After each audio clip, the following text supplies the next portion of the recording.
예, 제가 우리 석관중학교에 와서 궁금한 건 몇 가지가 있는데요. 이 오후 예배 때 이 앞자리 혹시 누가 오십니까?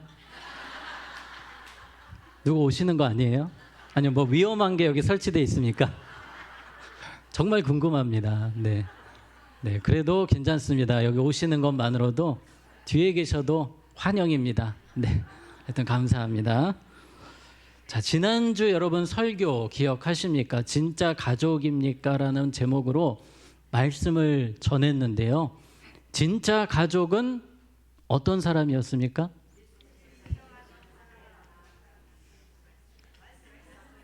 네, 말씀을 듣고 실천하는 사람. 그렇죠. 야, 대단하십니다. 예. 정말 귀하십니다. 항상 말씀을 주일날 말씀을 들으시고 마음에 품고 살아가시기를 바랍니다. 진짜 가족은 주님의 말씀을 듣고 행하는 자라 제가 말씀을 드렸는데요. 예수님 시대에는 진짜 가족 이상이라고 본인이 생각하는 그런 사람들이 있었습니다. 바로 서기관, 바리새인, 종교 지도자들. 이 사람들은 우리는 가족을 넘어 하나님의 VIP 정도 된다라고 착각을 하며 살았습니다. 그런데 예수님이 그들을 평가하실 때에는 최악이었습니다. 최악. 예수님 보시기에 그들은 마치 마귀의 자식과 같았어요. 그러나 그들은 우리는 하나님께 정말 인정받는 사람들이다. 잘못된 생각이었습니다. 또 한편으로는 소수였지만 드러나지는 않지만 주님이 정말 기뻐하셨고 주님이 칭찬하셨던 그런 사람들도 있었습니다. 오늘 여기 모인 우리가 주님 보시기에 그런 삶을 살기를 원합니다. 아멘. 자, 오늘 이야기는 예수님이 십자가 지시기 며칠 전에 있었던 사건입니다. 지금 예수님은 성전에 계세요. 제가 예전에 성전 사진을 한번 보여드린 적이 있습니다. 한번 사진을 보시면, 자, 왼쪽에 있는 성전이 솔로몬 성전입니다. 이 솔로몬 성전도 엄청 컸어요. 지금 건물을 예로 든다면 상암 월드컵 경기장 가보셨나요? 거의 그 크기가 솔로몬 성전이었습니다.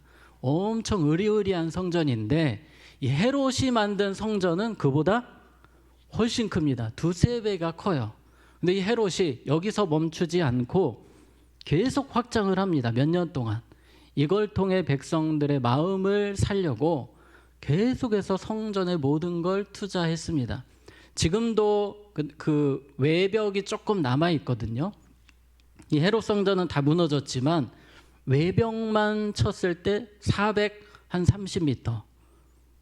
별로 와닿지가 않으시나 봐요. 엄청 큰 겁니다. 벽만 430m. 엄청 큰 성전입니다. 돈을 또 얼마나 많이 부었겠습니까? 그런데 헤롯이 이 돈을 다 백성들로부터 뽑아내는 겁니다. 어떻게 뽑아내냐면 성전세를 거둡니다. 성전세. 우리식으로 하면 뭐 1년에 남자 한 명당 10만 원. 그렇게 많지 않은 금액 같지만 이게 뭐 10만이라고 따지면 뭐 몇백억 정도까지 갈 수 있는 그런 수익원이었습니다. 그러니까 이게 헤롯 성전이 백성들이 보기에는 정말 우리 왕이 대단하다, 우리를 너무 사랑한다부터 시작해서 우리는 이 대단한 성전을 가지고 있다라고 하지만 정작 이 안에서는 정말 이 돈에 환장한 사람들의 그런 모습들이 많이 나옵니다. 이 성전세, 그거를 내려면 또 환전을 해야 됩니다. 환전 수수료도 엄청 높게 책정을 해서 또 그 수수료는 뭐 서기관이나 제사장들이나 이런 사람들이 또 많이 가져갔던 것입니다. 그러니까 이 돈으로 거의 돈 때문에 너무 문제가 되었던 성전이 바로 이 헤롯 성전이었습니다. 자, 사진을 하나 더 보겠습니다. 오늘 우리가 보게 되는 장소가 여인의 뜰 보이시나요?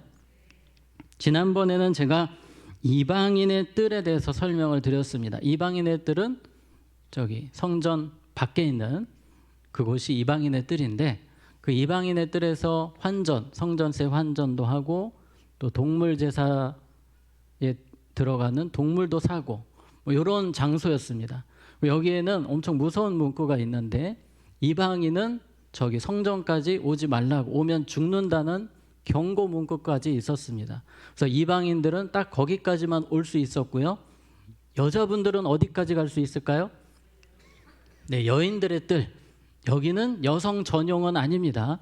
여자까지 올 수 있다. 이스라엘 백성 중에 여자까지 올 수 있다 해서 여인의 뜰이라고 합니다. 그리고 남자들은 한 칸 더 가요. 거기는 제사장의 뜰 전까지입니다. 그림을 조금만 더 볼게요. 제사장의 뜰이라는 곳이 있는데, 제사장의 뜰은 제사장들이 제사를 지내는 장소이고, 거기 전에 남자들이 거기서 제사 지내는 것을 관람할 수 있는 아주 작은 장소가 있었습니다. 오늘 배경이 되는 장소는 여인들의 뜰이에요. 이 여인들의 뜰에는 3개의 행각이 있습니다. 거기서 랍비들이 말씀을 가르쳐요. 그러니까 막 엄청 시끄러운 장소입니다. 사람도 엄청 많아요. 그리고 이 여인의 뜰에는 헌금함이 무려 13개가 설치되어 있습니다. 근데 다 종류가 달라요. 무슨 헌금 해가지고 13가지 헌금함이 여인의 뜰에 있습니다. 그래서 사람들은 여기서 헌금을 드리는 거죠. 예수님이 헌금 드리는 그 사람들의 모습을 지켜보십니다.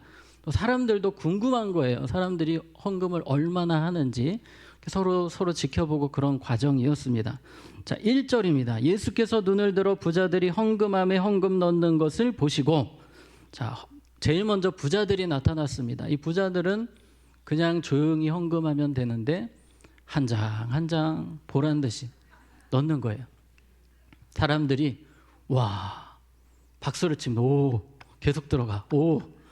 이 부자들은 헌금을 하면서 이제 어깨가 이제 살짝 올라가고 내가 이 정도인데 하는 그런 느낌이었습니다. 근데 부자들이 나와서 계속해서 이제 돈을 넣는 겁니다. 사람들은 그 모습을 보고 와, 대단하다. 정말 믿음이 귀하다. 이런 이야기가 계속되고 있는 상황 속에서 과부가 나옵니다. 그리고 헌금을 하는데 2절입니다. 또 어떤 가난한 과부가 두렙돈 넣는 것을 보시고, 자, 그림을 한번 보겠습니다. 그림을 보시면 이게 두렙돈 모양이라고 합니다. 옛날에 여러분 1원 기억하십니까? 1원. 1원 왜 요즘 안 쓰나요? 네, 너무 적은 10원도 안 쓰죠. 네. 네. 10원도 안 쓰고 요즘 시대가 많이 바뀌었죠. 그러니까 1원만큼 아주 작은 동전이었고, 이 동전을 넣는 순간 소리가 나는 겁니다. 땡그랑 땡그랑 하면 사람들이 다 알아보는 겁니다. 아이고, 저것도 돈이라고 넣네 하면서 사람들이 쳐다보고 웃습니다. 아이고 하면서 한숨을 쉬고 사람들이 그렇게 쳐다보고 있습니다. 그런데 예수님께서 그 모습을 지켜보시고, 우리가 잘 아는 말씀이죠. 3절입니다. 이르시되 내가 참으로 너희에게 말하노니 이 가난한 과부가 다른 모든 사람보다 많이 넣었도다. 이 말씀을 듣자마자 사람들이 해머로 뒤통수를 덩 맞은 느낌이에요. 이상하네. 저분 이상하시네. 저렇게 적은 헌금을 한 사람에게 왜 많이 했다고 하실까? 이거 좀 계산이 이상한데 사람들이 막 웅성웅성 거리는 겁니다. 4절입니다. 4절 같이 읽습니다. 저들은 그 풍족한 중에서 헌금을 넣었거니와 이 과부는 그 가난한 중에서 자기가 가지고 있는 생활비 전부를 넣었느니라 하시니라. 아멘. 생활비 전부라고 합니다. 이 두렙돈이라고 한다면 지금 우리 시대로 바꿔보면 대략 한 900원 정도, 900원. 1,000원이 조금 안 되는 금액입니다. 이 돈을 가지고 편의점 가면 뭘 살 수 있을까요? 삼각김밥 정도? 맞나요? 더 비쌉니까? 할인받아서? 네. 하여튼 삼각김밥 하나 살 수 있다고 치면은 라면, 조그만 컵라면 하나 살 수 있다고 쳤을 때 이분에게는 이것이 마지막 식사였던 거예요. 마지막 음식이 될 수 있는 그 돈을 누구 앞에 드린 겁니까? 하나님께 드린 겁니다. 좀 안타까운 상황 아닙니까? 예수님은 이 과부에 대해서 설명을 하시기를 가난한이라는 표현을 계속해서 쓰십니다. 가난한 과부, 가난한 과부, 가난한 중에 여기서 가나안이라는 원어를 보면 페니크로스라는 말인데 이스라엘 사회에서 최고의 극빈자를 말해요. 가장 심각한 정말 살기가 어려운 사람을 이 페니크로스, 가나안이란 이 표현을 쓰고 있습니다. 그러니까 이분은 정말 하루하루 살기가 어려운 분이에요. 그 당시에는 복지 혜택도 없습니다. 과부들은 살 길이 없어요. 그냥 구걸해서 하루하루를 연명하는 수준입니다. 그런데 그 돈을 가지고 지금 헌금하러 나온 거예요. 예수님께서 이 모습을 보시고 너무나도 속상하신 겁니다. 너무나도 마음이 아프신 거예요. 이 말씀은 오늘 우리가 읽었던 이 헌금에 대한 부분은 20장하고 사실 연결이 되는 부분입니다. 20장 46, 47입니다. 긴 옷을 입고 다니는 것을 원하며 시장에서 문안받는 것과 회당의 높은 자리와 잔치의 윗자리를 좋아하는 누구를 삼가라? 서기관들을 삼가라. 그들은 과부의 가산을 삼키며 외식으로 길게 기도하니 그들이 더 엄중한 심판을 받으리라 하시니라. 이 말씀을 딱 하시고 오늘 우리가 읽었었던 과부의 두렙돈 사건이 나오고 있는 겁니다. 연장선상이라고 보시면 됩니다. 주님께서는 누구를 책망하시는 겁니까? 서기관들을 책망하시는 겁니다. 이 과부를 바라보시면서 복지 혜택이 전혀 없는데 그 당시에 과부, 고아, 나그네 이 사람들은 은혜를 베풀어야 되는 대상들이었습니다.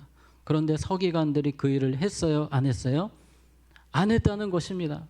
이기적인 사람들 하나님께서 책망하고 계시는 겁니다. 이 서기관들, 당시의 서기관들은 무엇을 했냐면요, 이 사람들은 율법 학자들입니다. 가장 지식층이었는데 뭐 정치 경제 쪽에서 가장 윗자리를 차지하고 있는 사람들입니다.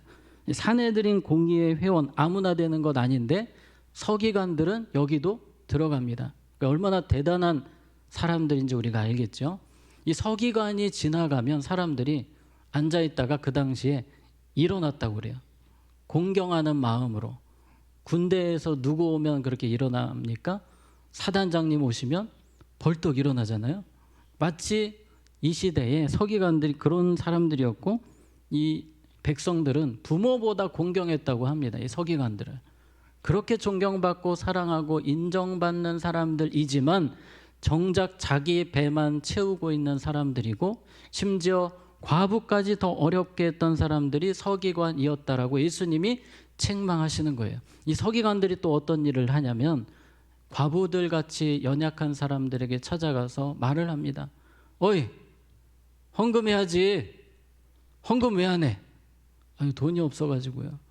헌금 잘해야지. 지금 본인이 베풀고 나누고 일으켜야 될 사람에게 헌금하라고 이야기를 합니다. 그 말은 자기가 그 이득을 취하기 위함이에요. 그래서 예수님께서는 과부의 가산을 삼키며 라는 표현을 쓰시는 겁니다. 그러니까 이 과부의 두렙돈 사건은 예수님께서 서기관들, 종교 지도자들을 책망하시는 내용이 첫 번째 내용입니다. 그래서 예수님께서는 이런 모습, 이런 이기적인 삶을 너무나 싫어하셨습니다. 우리의 삶도 마찬가지입니다. 우리가 주변을 돌아보지 않는 것, 주변을 위해 기도하지 않는 것, 주님은 진노하십니다. 우리는 더 베풀고 나누고 주변 사람들을 위해 기도하는 사명을 갖고 있는 줄로 믿습니다. 그 당시 시스템이 사실 이랬습니다. 이 시스템이 과부가 죽는 시스템이었어요. 그런데도 그냥 옛날부터 이랬으니까 하고 사람들은 그러려니 하고 살았습니다.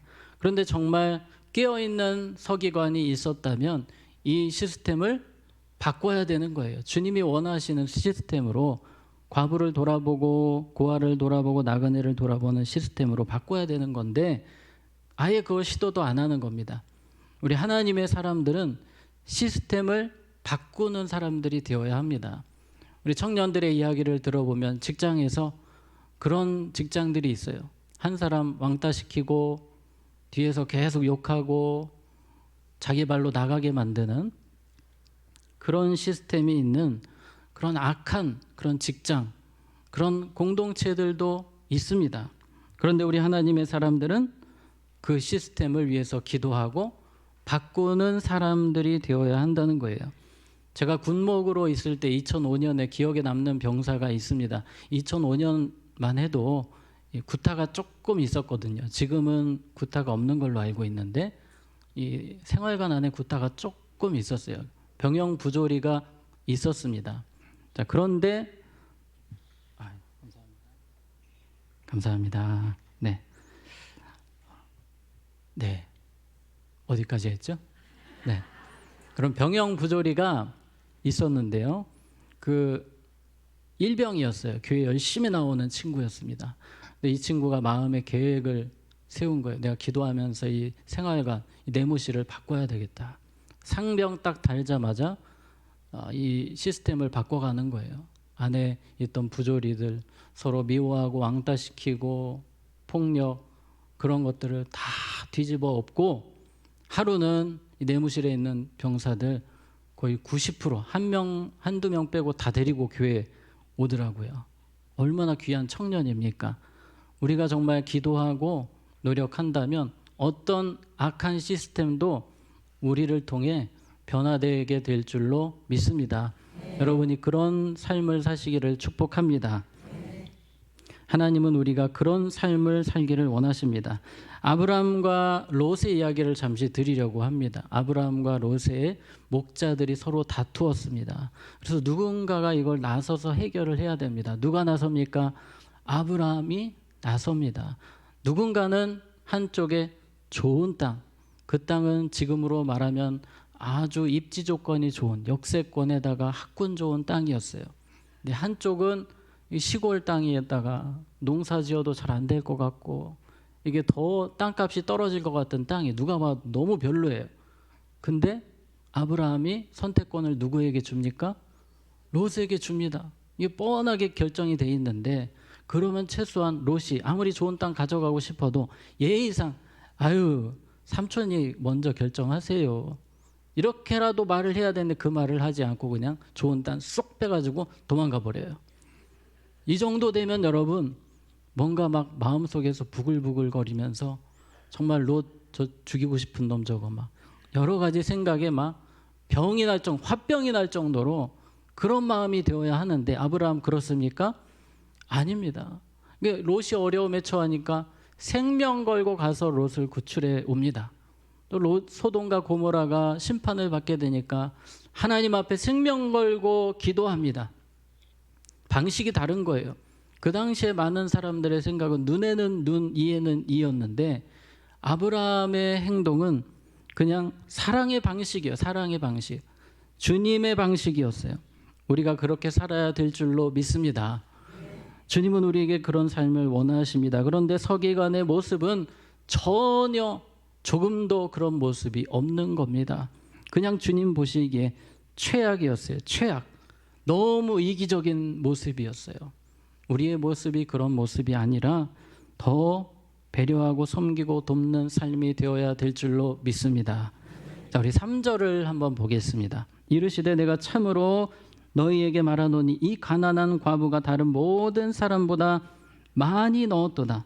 여기서 많이 넣었다는 것은 액수입니까? 아니죠. 마음을 보신 겁니다. 이 과부의 마음을 주님께서 기뻐 받으셨습니다. 사실 헌금을 하고 욕을 먹을 수도 있는 그런 상황이에요. 이분 입장에선 최선을 다해 헌금을 했음에도 사람들은 비웃습니다. 조롱합니다. 저것도 헌금이냐고 합니다. 그때 예수님께서는 이 과부를 인정해 주시는 거예요. 제일 많이 넣었다고, 너무 귀하다고, 너무 잘했다고 칭찬을 해 주십니다. 우리 주님이 잘하시는 것 중에 하나가 인정해 주시는 겁니다. 아무도 여러분 알아주지 않아도 주님은 알아주시는 줄로 믿습니다. 때로 우리가 주님을 위해 열심히 살았는데 아무도 몰라요. 주님이 아십니다. 아멘. 고넬료에게 주님이 사자를 보내셔서 하셨던 말씀은 이 말씀이었어요. 너의 기도와 구제가 하나님 앞에 상달되어 기억하신 바가 되었으니. 기억하신 바가 되었으니. 아무도 몰랐어요, 주변에서. 그런데 하나님은 인정해 주셨고 기억하셨고 칭찬해 주셨습니다. 하나님은 이 과부의 그 마음을 기뻐하셨고 인정해 주셨습니다. 어떤 분들은 이 본문을 가지고 이 본문은 과부를 칭찬하는 본문이 아니라 서기관을 욕하는 본문이다라고 많이 이야기를 합니다. 여러분 유튜브 찾아보시면 이 내용이 많이 나옵니다. 이 서기관을 비판하는 예수님의 모습이다라고 설명을 많이 해요. 물론 서기관에 대해서 주님이 비판하셨고 서기관들에 대해서 분노하셨던 내용이 맞습니다. 그런데 그것만은 아니에요. 왜냐하면 예수님께서 분명히 이 여인을 인정하셨고 칭찬하셨기 때문이고 성경 전체가 말하는 내용도 우리가 최선을 다해 주님을 섬기는 그 모습을 기뻐하시기 때문입니다. 그래서 우리가 여기서 이 과부의 마음, 과부의 모습은 우리가 분명히 마음에 새겨야 되는 부분입니다. 고린도후서 8장 2절 3절에 보면 환난의 많은 시련 가운데서 그들의 넘치는 기쁨과 극심한 가난이 그들의 풍성한 연보를 넘치도록 하게 하였느니라. 내가 증언하노니 그들이 힘대로 할 뿐 아니라 힘에 지나도록 자원하여. 이 마게도니아 교인들의 이야기입니다. 예루살렘 교회가 엄청 어려웠을 때에 마게도니아 교인들이 도왔던 겁니다. 헌금을 했고, 근데 그 헌금이 억지로 했습니까? 기쁘게 했습니까? 기쁘게, 너무 감사해서 행복하게 기쁨으로 그 헌금을 했는데 넘치는 자신들의 할 수 있는 능력을 뛰어넘어서 자원하였다를 주님께서 칭찬하시는 것입니다.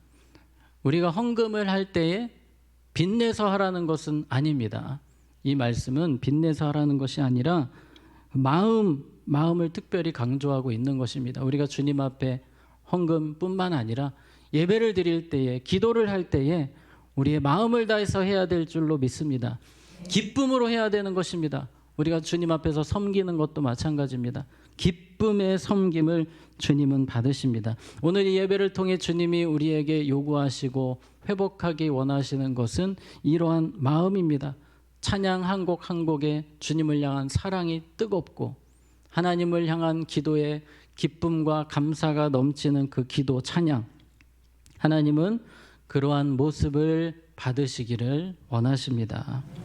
요즘에 새벽 예배 때 이 성막에 대해서 우리가 보고 있습니다. 지금은 끝났고 이제 성막을 짓는 과정이 나옵니다만 이 재료를 따졌을 때에는 이 성막이 최고였습니다.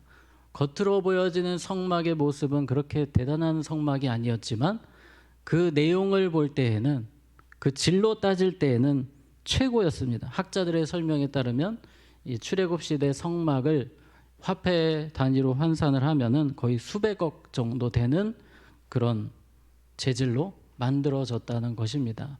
왜 이런 일이 가능했습니까? 출애굽기 35장 21절에 마음이 감동된 모든 자와 자원하는 모든 자가 와서 회막을 짓기 위하여 그 속에서 쓸 모든 것을 위하여 거룩한 옷을 위하여 예물을 가져다가 여호와께 드렸으니, 감동된 자, 기쁨으로 자원함으로 드릴 때 하나님께 최고의 헌물을 드리게 된 것입니다. 출애굽기 36장 5절에 모세에게 말하여 이르되 백성이 너무 많이 가져오므로 여호와께서 명령하신 일에 쓰기에 남음이 있나이다.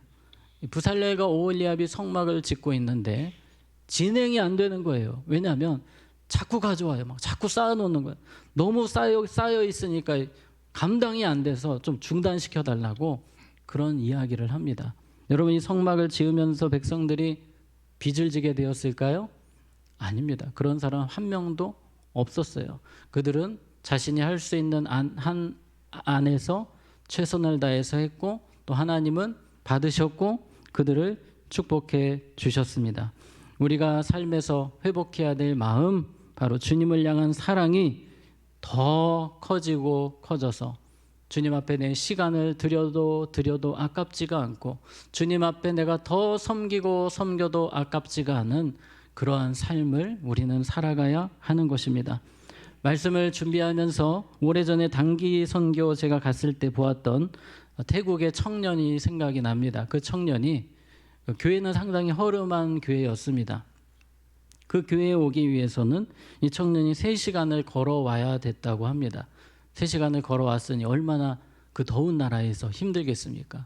그런데 옆에서 찬양하는데 열정을 다해 찬양을 하는 거예요. 그렇게 얼굴이 밝을 수가 없는 것입니다. 정말 우리가 회복해야 될 모습이 아니겠습니까? 또 집으로 돌아가려면 3시간 가야 되는데 그 발걸음이 그렇게 좋을 수가 없는 것입니다. 오늘 주님께서는 우리에게 어려운 것 요구하는 것이 아니십니다. 정말 주님을 향한 기쁨, 자원하는 마음, 뜨거운 사랑, 그 마음을 주님은 우리에게 찾고 계시는 것입니다. 오늘 주님은 이 서기관과 같이 이기적인 마음을 버리라 하십니다. 더 돌아보라 하십니다. 그리고 최선을 다해 주님을 사랑하는 자리로, 최선을 다해 주님께 예배하는 자리로, 최선 다해 주님 닮아가는 자리로 나아오라고 하십니다. 날마다 그렇게 살아가는 우리 모두가 되기를 원합니다. 아멘. 네, 교회 소식 전하겠습니다.